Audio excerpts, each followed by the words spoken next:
Bonjour bien-aimés dans le Seigneur. Sur la suite, en ce qui concerne les obstacles à la prière, nous voyons ce matin quel est le troisième ordre de difficulté à la prière. Nous avons vu les deux premiers ordres de difficulté. Le premier niveau de difficulté qu'on a vu, c'était sur la condition physique de l'homme et la condition morale de l'homme. La condition physique de l'homme et la condition morale de l'homme est un obstacle à la prière. Parce que notre corps est fatigué, parce que notre âme est fatiguée, on est fatigué moralement, alors on n'a pas la force de rentrer dans la présence du Seigneur. Et dans ce premier ordre de difficulté à la prière, nous avons dit que ces conditions physiques qui sont légitimes, parce qu'on ne fait pas exprès de tomber malade, donc c'est légitime. On ne fait pas exprès d'avoir des soucis de ce monde, donc c'est légitime. Les choses peuvent tomber dans nos vies. Ce sont des choses qui peuvent être légitimes et ces choses nous empêchent de rentrer dans la prière. Mais le danger dans le premier niveau, l'obstacle à la prière, c'est que nous puissions tomber dans l'assédie, dans la paresse spirituelle. Nous avons vu le deuxième niveau de difficulté à la prière, c'est la juste place de l'intelligence à la prière. Quelle est la place que nous laissons à l'intelligence dans notre vie de prière? Quelle est la place que nous laissons à la raison dans notre vie de prière? Et nous avons vu que nous devons laisser à l'intelligence une juste place dans notre vie de prière. Si nous ne laissons pas à l'intelligence une juste place dans notre vie de prière, alors notre prière ne sera qu'une réflexion. Nous sortirons de la volonté de Dieu et nous allons tourner en rond dans la réflexion, dans le raisonnement, dans la rationalité. Nous aurons tendance à tout rationaliser. Nous avons aussi dit que cette place que nous donnons à l'intelligence fait aussi intervenir la place que nous donnons au Saint-Esprit. Parce que si nous donnons trop de place à l'intelligence dans notre vie de prière, le Saint-Esprit n'aura plus à agir dans notre vie de prière. Nous avons dit que si nous donnons trop peu de place à l'intelligence dans la prière, alors notre prière ne sera plus nourrie. Notre prière est nourrie aussi par la connaissance de la parole de Dieu. Alors, comment nous faisons pour rentrer dans la connaissance de la parole de Dieu? Nous rentrons dans la connaissance de la parole de Dieu aussi par la raison, par l'intelligence que Dieu nous a donnée. Amen. Donc, celui qui ne fait pas la juste place à l'intelligence dans sa vie de prière meurt spirituellement. Que ce soit en trop ou en peu, il meurt spirituellement. C'est parce que quand on met trop d'intelligence dans la prière, notre prière devient une réflexion. Quand on met trop peu de place à l'intelligence dans notre prière, nous sombrons dans l'imagination. Nous ferons des choses par notre imagination, par l'instinct. Ou encore, nous allons sombrer dans l'immobilisme. Si Dieu ne dit rien par son esprit, nous ne ferons rien. Mais or que Dieu agit en nous, par son esprit, par sa parole, en utilisant le corps qu'il nous a donné. Notre adoration est véritable que si nous associons notre corps à cette adoration. Il est écrit, tu adoreras ton Dieu de tout ton cœur, de toute ton âme, de tout ton esprit, de tout ton être. Or que notre être est fait du corps, de l'âme et de l'esprit. Amen. Mais celui qui fait abstraction à l'intelligence, il va s'éteindre spirituellement. Celui qui met trop l'intelligence dans la prière, il va s'éteindre spirituellement. Amen. Et ce matin, nous allons voir le troisième niveau de difficulté.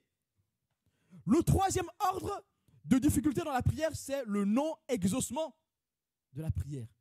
Quand nous prions, nous ne sommes pas exaucés parfois. On voit qu'on n'est pas exaucé. Ça, c'est un frein à la prière. Ça, c'est une difficulté. Et cette difficulté nous conduit au questionnement. Alors on peut se poser la question sur le sens de la prière. À quoi bon prier? La prière est-elle vraiment utile? Puisque nous demandons et nous ne recevons pas. À quoi bon prier? Puisque Dieu sait de quoi nous avons besoin. Puisqu'il donne autant qu'il a fixé lui-même. À quoi bon prier?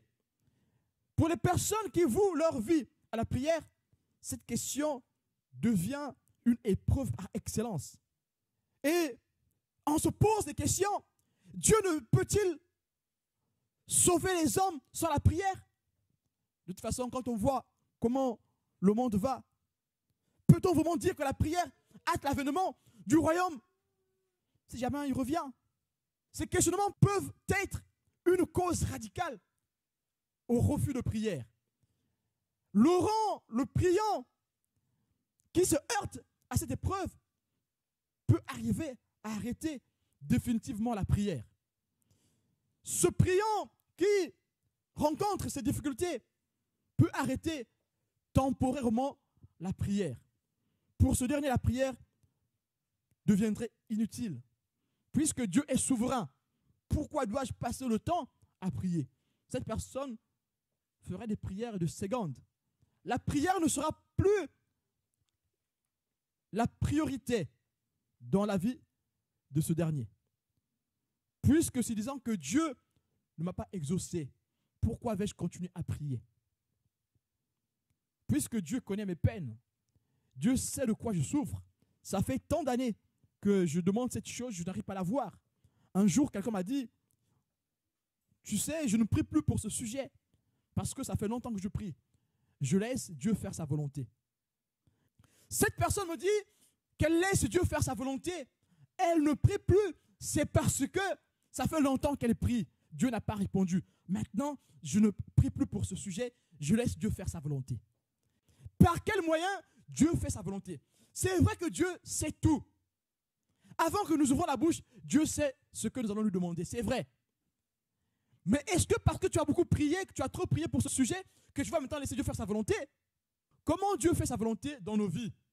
Dieu fait sa volonté dans nos vies par la prière. C'est quand nous prions que nous invitons Dieu de faire sa volonté dans nos vies. Dieu fait sa volonté dans nos vies quand nous rentrons dans son plan. Mais qu'est-ce qui nous fait rentrer dans le plan de Dieu? C'est par la prière que nous rentrons dans le plan de Dieu. Amen.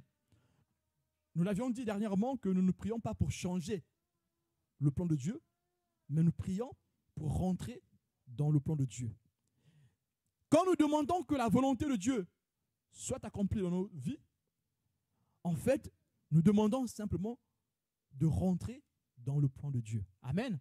Alors pour la personne qui a beaucoup demandé, qui a beaucoup prié, il a tant prié, c'est une chose qui est chère pour cette personne, mais sauf qu'elle n'arrive pas à rentrer en possession de cette chose. Alors la personne dit, je ne prie plus, je n'ai plus de force, maintenant je laisse le Seigneur faire sa volonté. Faux, archi faux. Peu importe le temps que dure ton problème, rentre dans la présence de Dieu. C'est comme ça que tu rentreras dans sa volonté. Amen. Et nous voyons ici que c'est une difficulté, un obstacle. Le non-exaucement à la prière est un obstacle. Mais il y a plusieurs raisons qui font que nos prières ne soient pas exaucées. Tu es un orant, tu es un priant. Ne t'arrête pas quand tu n'es pas exaucé. Il ne faut pas que le non-exaucement à la prière soit un obstacle. Au contraire, quand on n'est pas exaucé, nous devons nous réexaminer. Examiner ce que nous faisons comme demande. Amen. Mais ceux qui ont voué leur vie à la prière, il arrive qu'ils ne supportent pas ce non-exaucement. Et le doute commence à rentrer dans leur cœur. Et leur foi ne résiste plus au non-exaucement à la prière. Leur foi est entamée par ce non-exaucement à la prière. Mais tout en sachant que Dieu sait tout en nous, ces derniers s'abandonnent. Ils abandonnent la prière. Ils disent que Dieu sait tout, alors je laisse Dieu faire sa volonté. Lisons Psaume 139, versets 1 à 13. Au chef des chantres de David, psaume. Éternel, tu me sondes et tu me connais. Tu sais quand je m'assieds et quand je me lève. Tu pénètres de loin ma pensée. Tu sais quand je marche et quand je me couche. Et tu pénètres toutes mes voies.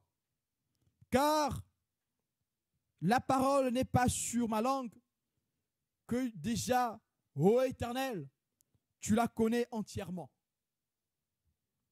Tu m'entoures par derrière et par devant, et tu mets ta main sur moi. Une science aussi merveilleuse est au-dessus de ma portée. Elle est trop élevée pour que je puisse la saisir. Où irai-je loin de ton esprit? Et où fuirai-je loin de ta face? Si je monte aux cieux, tu y es.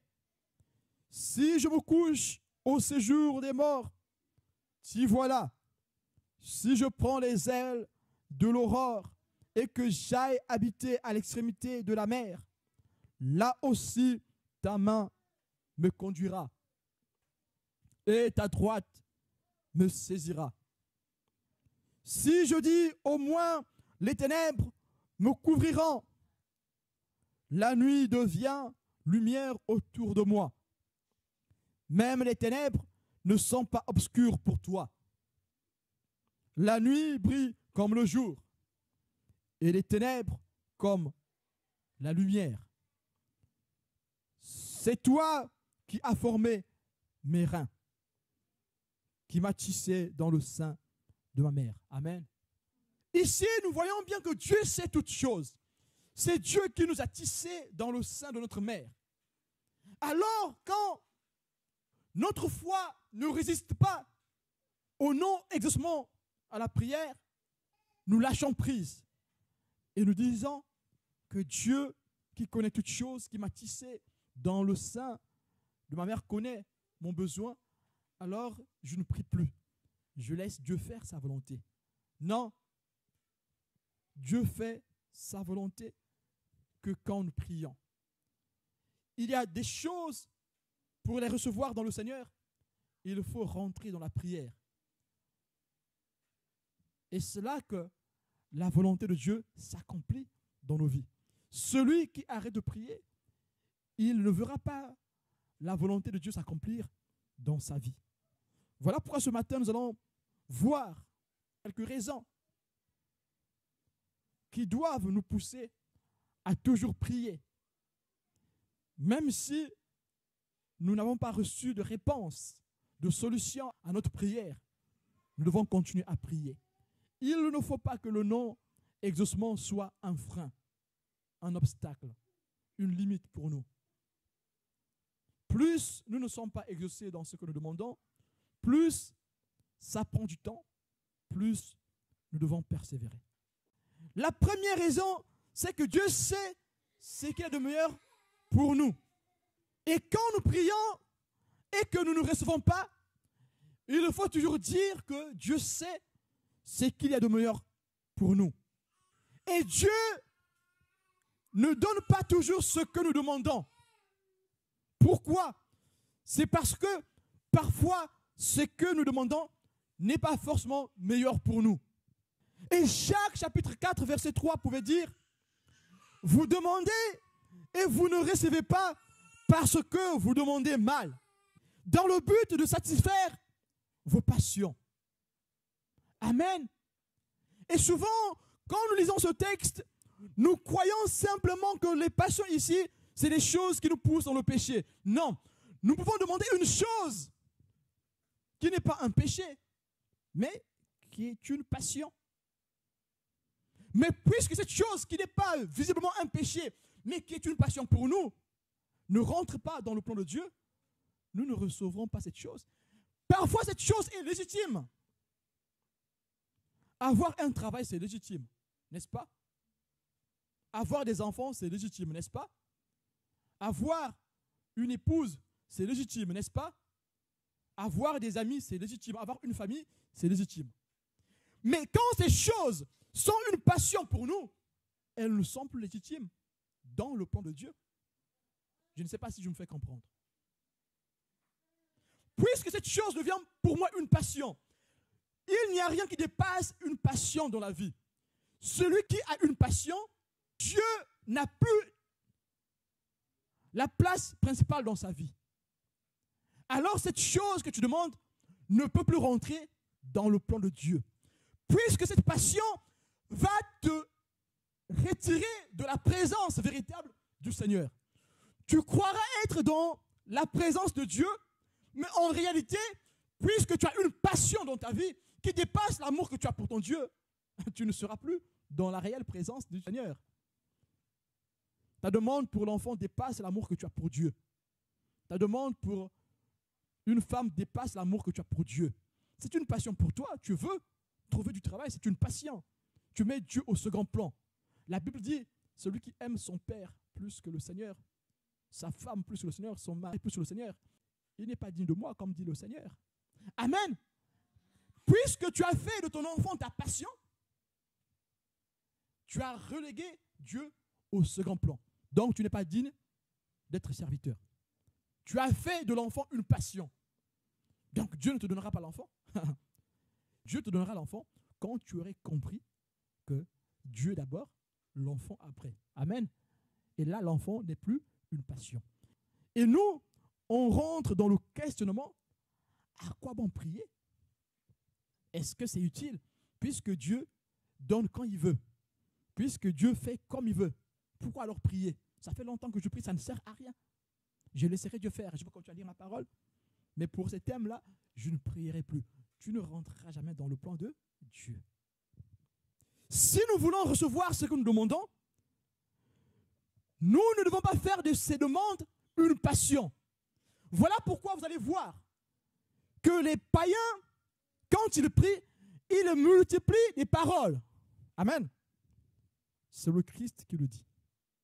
Il dit dans Matthieu 6, versets 7 à 8, en priant, ne multipliez pas de vaines paroles, comme les païens qui s'imaginent qu'à force de paroles, ils seront exaucés. Ne leur ressemblez pas, car votre Père sait de quoi vous avez besoin avant que vous le lui demandiez. Amen. Donc on arrive à rabâcher les mêmes choses dans les oreilles du Seigneur, à multiplier des longues paroles dans les oreilles du Seigneur. C'est parce que nous avons fait de ces demandes nos passions. Nous n'allons jamais recevoir ce que nous avons demandé, puisque c'est notre passion. Dieu est relégué au second plan. Là, on veut faire de Dieu notre serviteur. Dieu est notre maître, notre Père. Amen. Il n'est pas notre serviteur. Donc ce matin, tu le sais maintenant, si tu demandes quelque chose à Dieu, et que cette chose pour toi est devenue une passion, tu ne l'auras pas. Jusqu'à ce que tu aies compris que ta passion doit être le Seigneur.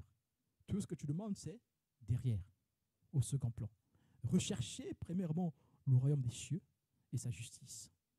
Et le reste vous sera donné par-dessus tout.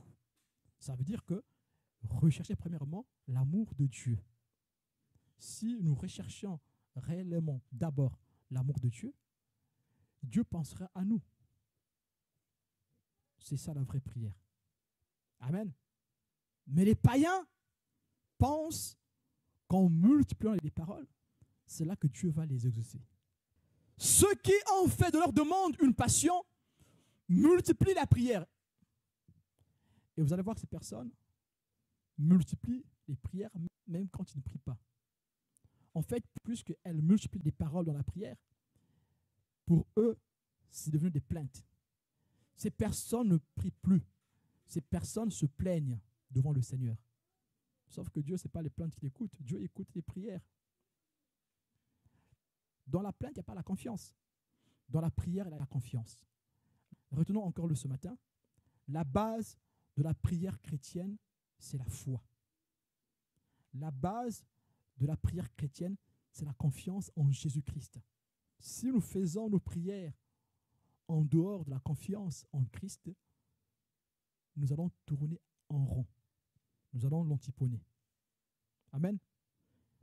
Le Seigneur veut encore ce matin que nous puissions comprendre cette chose, que le non-exaucement de la prière ne doit pas nous refroidir dans notre vie spirituelle. Le Christ dit, vous demandez et vous ne recevez pas parce que vous demandez mal, dans le but de satisfaire vos passions. Nous demandons mal et pourtant nous sommes spirituels. Nous avons les dons spirituels. Nous avons l'amour de Dieu. Nous faisons de la miséricorde. Nous donnons du pain aux pauvres. Mais pour cette chose que je demande là, je mets cette chose devant l'amour de Dieu. Et parfois, je n'arrive même pas à mettre mon intelligence en marche pour voir les pour et les contre en ce qui concerne cette demande. Alors, quand ça devient une passion, ça devient une chose qui ne rentre pas dans la volonté de Dieu. Et pourtant, à l'origine, ce n'est pas un péché de demander du pain. Ce n'est pas un péché de demander un enfant. Ce n'est pas un péché de demander une femme ou un mari. Mais comme cette chose est devenue notre priorité et Dieu est relégué au second plan, alors nous ne pouvons plus rentrer dans le plan de Dieu. Nous ne pouvons plus rentrer dans la volonté de Dieu. Et Dieu ne pourra plus faire sa volonté dans notre vie. Bien-aimé, tant que tu restes dans cette attitude, tu n'auras pas ce que tu demandes. C'est juste triste. C'est parce que tu allonges l'échéance de ta bénédiction. Au risque de saluer ta bénédiction de loin. Comme le dit la parole de Dieu, certains ont salué leur bénédiction de loin. Amen. Il ne faut pas que le non-exaucement nous arrête dans la prière. Il ne faut pas que le non-exaucement nous pousse à mettre terme à la vie de prière. Dans Luc chapitre 18, à partir du verset 1, il est écrit, Jésus leur adressa une parabole pour montrer qu'il faut toujours prier et ne point se relâcher. Nous avons ici la parabole du juge inique. Mais dans cette parabole du juge inique, ce juge qui ne craint pas Dieu, qui ne rend pas la justice selon Dieu, qu'est-ce qui s'est passé? Qu'a fait la veuve? La veuve a demandé au juge justice jusqu'à ce qu'elle l'obtienne. Amen. Jésus leur adressa une parabole pour montrer qu'il faut toujours prier et ne point se relâcher. Amen. La veuve est allée une première fois, elle a demandé. Le roi a dit non, c'est non, N-O-N. Elle revient encore, elle demande. Le juge dit N-O-N, pas de justice pour toi. Pour tes biens, tu te débrouilles. Mais à la fin, qu'est-ce qui s'est passé? Le juge a rendu justice à cette veuve. Mais et pourtant, il y a eu plusieurs non-exaucements à la demande de la dame, n'est-ce pas? Est-ce que c'est parce que cette femme a eu des non-exaucements à sa prière qu'elle s'est arrêtée? Non, elle ne s'est pas arrêtée à prier le roi jusqu'à ce qu'elle obtienne justice. Ce n'est pas une fin si nous ne sommes pas exaucés dans ce que nous avons demandé. Et ça peut devenir catastrophique pour celui qui a consacré toute sa vie dans la prière. Il y a eu un sujet, souvent ça arrive même dans les familles, où quelqu'un qui a consacré toute sa vie dans le Seigneur, prie pour son enfant qui est malade, prie pour sa mère qui est malade, prie pour son père qui est malade, prie pour son frère qui est malade. Mais ce frère, cette soeur, cette mère, ce père, ce fils, cette fille arrive à décéder. Mais Seigneur, pourquoi tu n'as pas exaucé? Dieu n'est plus avec moi. À quoi bon prier si Dieu fait ce qu'il veut? Si Dieu fait que sa volonté? Si Dieu ne m'écoute pas? Non, Dieu nous écoute. Mais est-ce que ce que nous demandons rentre dans le plan de Dieu? Est-ce que quand nous demandons, nous ne voulons pas nous accomplir nous-mêmes dans nos demandes? Celui qui fait de la demande une passion, en reléguant Dieu au second plan, il va arriver à faire ces choses pour son accomplissement. Il demande le travail pour son accomplissement et non pour la gloire de Dieu. Alors ce travail, tu ne l'auras pas. Mais si l'amour de Dieu a pris vie en nous, même si nous ne recevons pas ce que nous avons demandé, nous allons continuer à demander. Nous ressentons toujours le poids de la limite de l'homme, c'est parce que notre amour a baissé. Nous pouvons sentir que ça dure longtemps, ça fait longtemps que je prie. Parce que notre amour a baissé et notre foi a baissé. Aussi longtemps que notre foi sera au beau fixe dans le Seigneur, nous ne verrons pas le temps qui s'est écoulé pendant notre demande, notre démarche. Nous ne verrons pas ce temps. Nous commençons à compter le temps quand notre amour baisse, quand notre foi baisse. Et c'est là que nous allons voir, mais ça fait longtemps que je prie, je ne reçois pas. Tant que tu es fort dans la prière, tant que tu es fort dans la foi, tant que tu es debout dans la foi, tu ne verras pas le temps qui s'écoule entre le commencement et la fin, entre le début et la suite de ta difficulté. Tu ne le verras pas. Pourquoi? C'est parce que tu es porté par l'amour de Dieu. Pourquoi? C'est parce que la confiance que tu as en Dieu raccourcit le temps dans ton âme. 10 ans pour toi ne comptera même pas. Ton esprit ne pourra pas compter les 10 ans.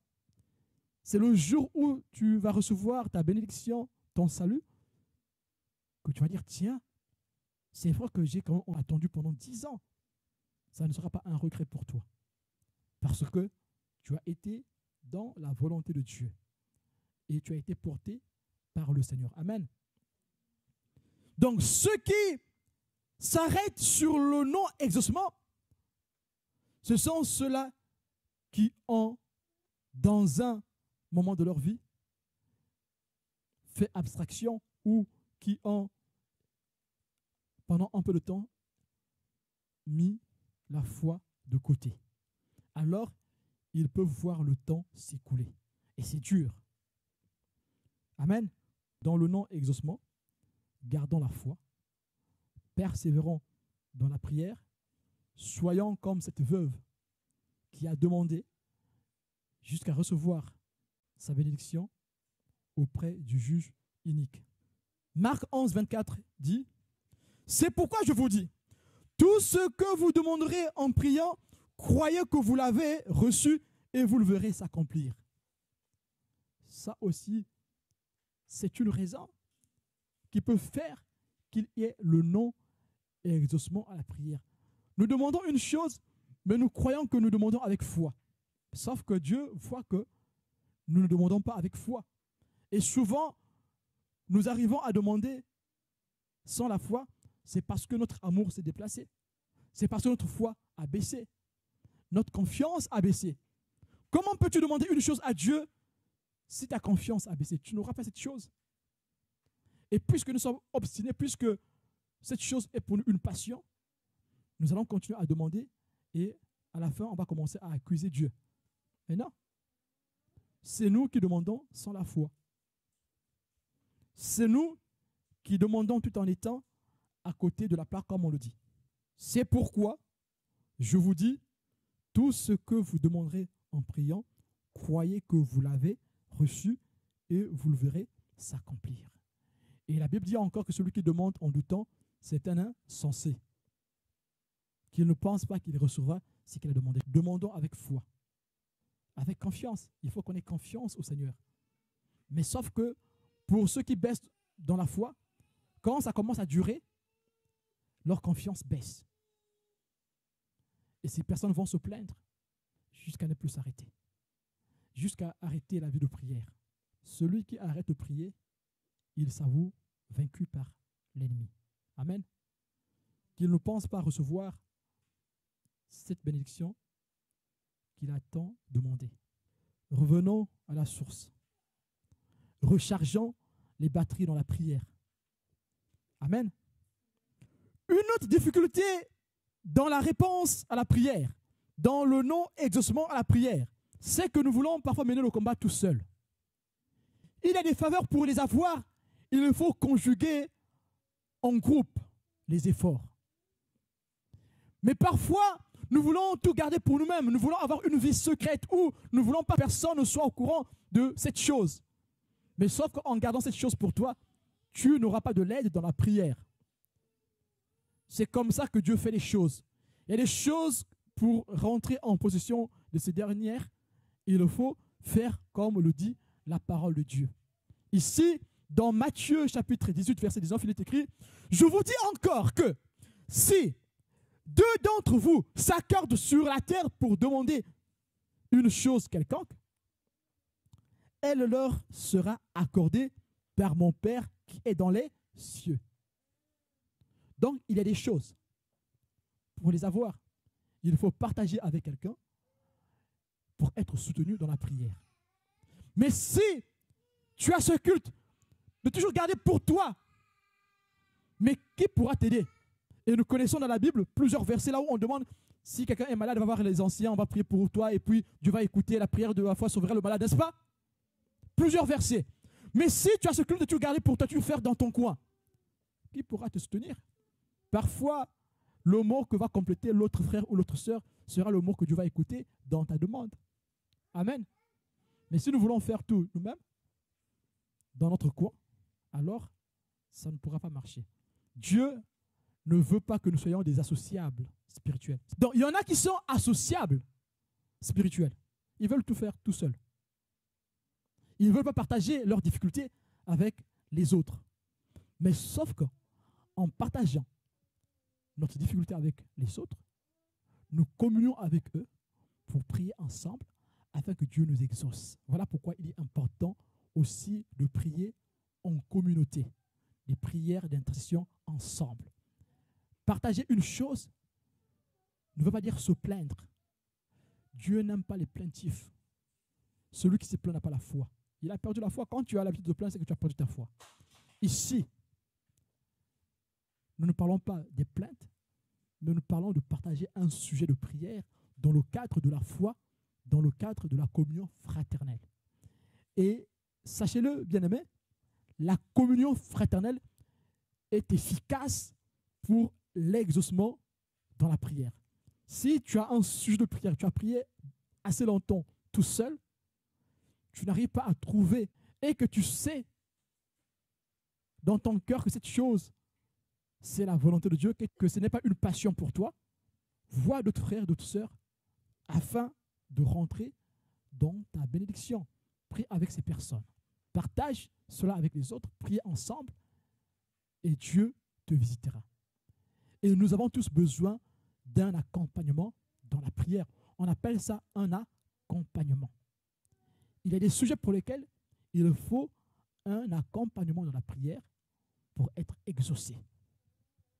Je vous dis encore que si deux d'entre vous s'accordent sur la terre pour demander une chose quelconque, elle leur sera accordée par mon Père qui est dans les cieux.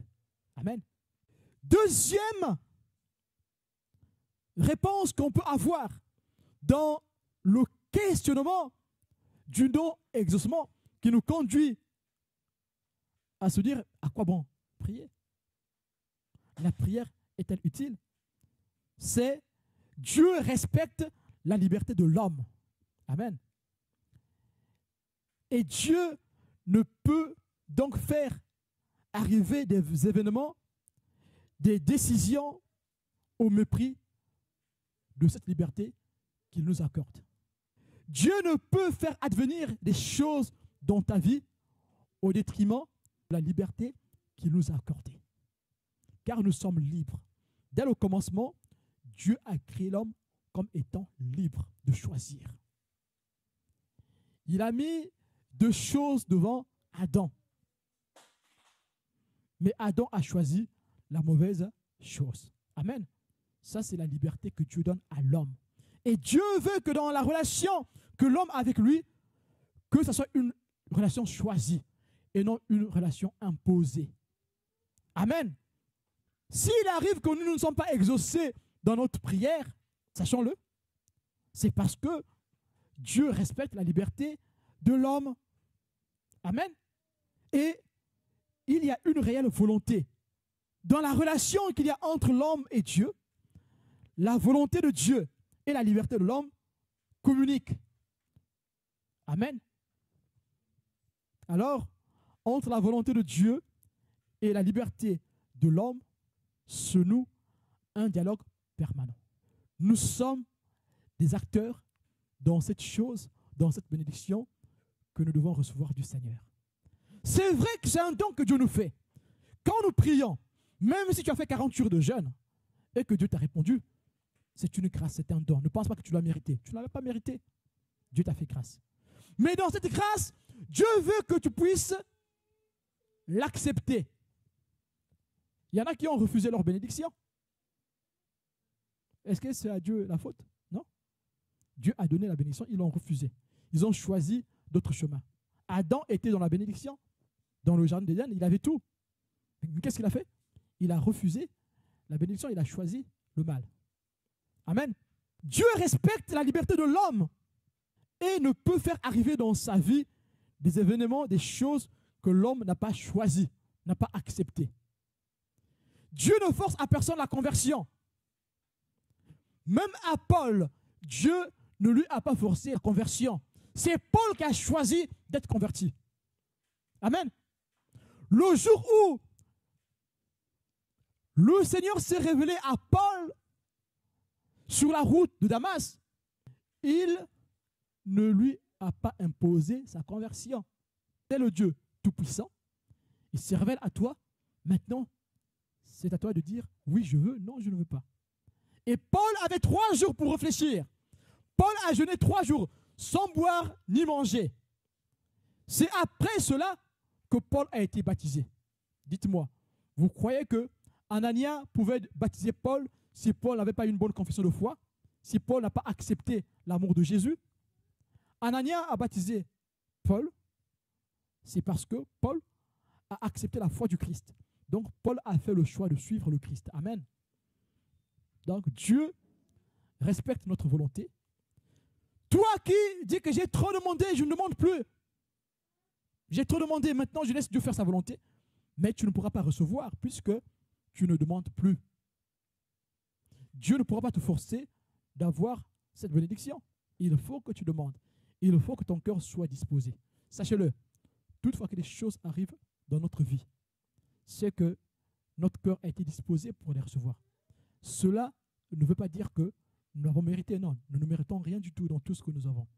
C'est une grâce. Pour que les grâces de Dieu rentrent dans nos vies, il faut qu'il y ait une réelle communication, une communication permanente entre la volonté de Dieu et la liberté de l'homme.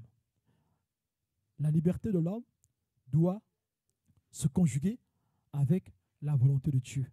La volonté de Dieu ne se conjugue qu'avec la liberté de l'homme. Dieu ne viole pas cette liberté qu'il a donnée à l'homme. Amen. Voilà pourquoi il est écrit dans Galates 5, verset 13.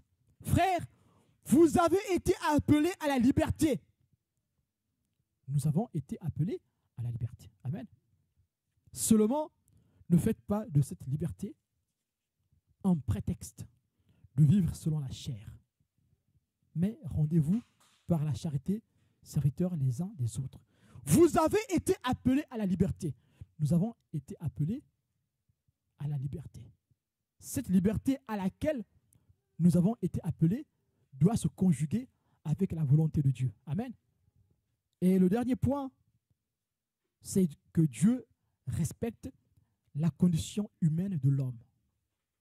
Dieu respecte notre condition humaine, notre condition de faible. Nous sommes faibles. Et Dieu respecte cette condition. Voilà pourquoi il y a des prières que Dieu ne peut pas répondre. Dieu ne peut pas exaucer. Parce que Dieu respecte que nous sommes des êtres faillibles. Nous sommes des êtres humains. Nous dépendons de lui. Nous ne sommes pas parfaits, mais ce Christ qui nous rend parfaits par son sacrifice. Et ça, Dieu le respecte. Et le Christ, dans toute sa vie terrestre, a respecté cela. Le Christ a respecté la condition humaine dans laquelle il était. Le Christ a respecté le fait qu'il soit dans la condition humaine. Voilà pourquoi le Christ pouvait avoir faim. En tant que Dieu, il ne pouvait pas avoir faim. Puisque la parole s'est faite chair, elle est rentrée dans la condition humaine, alors la parole devait respecter la condition humaine. Et le Christ, le Fils de Dieu, a respecté la condition humaine.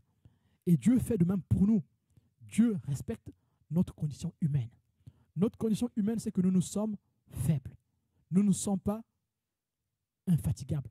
Maintenant, quand un chrétien demande à ne plus être fatigué, Dieu ne pourra pas exaucer cette prière. Amen. Quand un chrétien demande à ne pas mourir, Dieu ne pourra pas exaucer cette prière, puisque Dieu sait que nous sommes humains, nous sommes faibles, nous sommes tous appelés à mourir. Alors quand un chrétien se rebelle contre Dieu parce que quelqu'un qui lui est cher est mort, que Dieu n'a pas exaucé, mais cette personne n'a pas compris, parce que Dieu respecte la condition humaine. La condition humaine, c'est que nous naissons et nous mourons. Donc quand la mort arrive, Dieu respecte cela. Amen. Et nous, quand nous avons baissé de notre foi, nous commençons à nous rebeller après le Seigneur. On commence à dire, il est où ce Dieu-là? Avec toute la misère qui existe, pourquoi Dieu n'agit pas? Dieu agit, Dieu respecte la condition humaine. Ésaïe 59, verset 1 dit que la main du Seigneur n'est pas courte pour toucher. Ses oreilles ne sont pas dures pour entendre, mais ce sont nos fautes qui mettent en mur entre Dieu et nous. Amen. Donc Dieu respecte cela. Sinon Dieu pouvait violer ces conditions, Dieu pouvait violer cette réalité et nous imposer le ciel. Dieu n'impose le salut à personne. Amen. Et sinon, quand le chrétien demande, Seigneur, je demande le défaut zéro. Hein? Tu fais une prière, Seigneur, je veux être sans défaut. Défaut zéro. Seigneur, je veux marcher sur l'eau. Dieu ne va pas exaucer cette prière parce que nous sommes que des êtres faillibles. Nous ne sommes pas des êtres infaillibles. Si nous sommes debout, c'est parce que juste le Christ nous garde debout. Amen. C'est par la force du Christ, c'est par la mort, c'est par le sang du Christ que nous sommes debout. C'est par sa résurrection que nous sommes debout. Donc, si nous demandons d'être infaillibles, nous ne serons jamais infaillibles. Voilà pourquoi il y aura toujours le combat. Si nous demandons de toujours être à 100% en forme, ça n'arrivera jamais parce que nous ne sommes que des êtres humains. Il arrivera le jour où nous serons à 80% en forme. Et parce que nous reconnaissons que nous sommes en forme à 80%, nous repartons vers le Seigneur pour qu'il remplisse cette coupe qui commence à diminuer, à se vider. Amen. Le Seigneur, ce matin, veut que nous puissions rentrer dans sa grâce. Comprendre que nous ne pouvons rien sans lui. Et accepter nos limites. Nous devons accepter nos limites. Ici, la limite, c'est que parfois, nous ne sommes pas exaucés. Pour certaines raisons, nous ne sommes pas exaucés. Parfois, c'est pour des choses qui nous semblent légitimes. Mais ces choses ne rentrent pas dans la volonté de Dieu. Et nous sommes frustrés et on se pose la question, pourquoi prier? Dieu dit, ne nous arrêtons pas. Prions, encore prions. Lisons la parole de Dieu. Elle viendra aussi nous éclairer dans nos demandes.